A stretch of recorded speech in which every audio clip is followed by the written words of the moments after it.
আমার ঠাকুমার থেকে শেখা একেবারে ঘরোয়া উপায়ে আজ বানাবো আম কাসুন্দি। তো প্রথমে আমগুলোকে এইভাবে ছাড়িয়ে নিয়েছি, একটু হলুদ হয়ে গেছে কিন্তু আমগুলো কাঁচাই রয়েছে।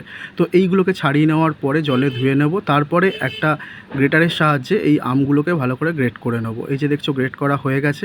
এইবারে আমাদের এই আমগুলোকেই মানে এই আমের যে গ্রেট করা অংশগুলোকে সেগুলোকে একটা সুতির কাপড়ের মধ্যে দিয়ে ভালো করে ছেঁকে নিতে হবে, কারণ এর মধ্যে থাকা যে জলটা বা রসটা রয়েছে সেটা কিন্তু এইভাবে বের করে নিয়ে ঝুড়ো ঝুড়ো করে নিতে হবে। কিছু গোটা মশলা নিয়ে নিয়েছি, মেথি, মৌরি, ধনে জিরে, শুকনো লঙ্কা, তেজপাতা আর গোলমরিচ গোটা। আর এখানে নিয়েছি কিছুটা সর্ষে। কড়া গরম হয়ে গেলে শুকনো কড়ায় অল্প করে কালো সর্ষেগুলোকে আমরা এইভাবে ভেজে তুলে রাখবো। তারপরে যে মশলাগুলো নিলাম সেগুলোকেও এইভাবে ভেজে মিক্সিতে আমরা আলাদা আলাদা করে গুঁড়ো করে নেব। এবারে এই আমের মধ্যে অল্প একটু হলুদ আর ওই মশলাটা অল্প করে দিয়ে দিলাম, কিছুটা ওই সর্ষে পাউডারটাও দিয়ে দিলাম, দিয়ে পরিমাণ মতো নুন দিয়ে এর মধ্যে কিছুটা খাঁটি সর্ষের তেল দিলাম আর দিলাম 1 চামচ ভিনিগার দিয়ে এটাকে খুব ভালোভাবে হাতের সাহায্যে এইভাবে মেখে নিতে হবে।